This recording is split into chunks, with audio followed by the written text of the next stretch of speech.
You kind of talked about before the health center being funded completely by student service fees. Why is that the only free student service that is funded completely by students? It's actually not. So, for example, the housing and dining system is entirely funded through fees. So we call it a closed system. So every dollar that goes into housing and dining stays in housing and dining. It only pays for the housing and dining system. It pays for residence halls, it pays for the food systems, it pays for the food, it pays for the people who run it and so on. That's entirely a fee-driven system. A lot of the student organizations, and I can't even think of it off the top of my head, but there are dozens of student programs, organizations out there, and they're funded entirely by student fees alone. The Recreation Center funded entirely through student fees and nothing else.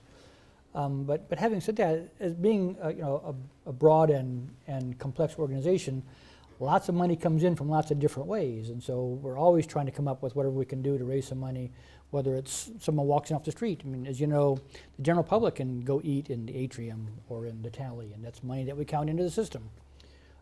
People can rent the facilities on campus for a wedding or for some sort of event, and that's money comes into the system.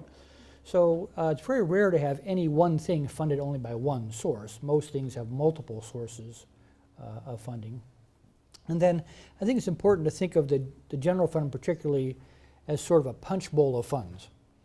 So money comes in from the state legislature, comes in from student tuition, comes in from student fees, comes in from sales and service, comes in from lots of different sources, and it gets dumped in this one big pot, and then it gets distributed out. And it's impossible to say how much of that general fund money that went to journalism, for example, came from student fees, how much came from state appropriations, how much came from a gift or a grant, because it's all intermingled. It's a fungible pot of money.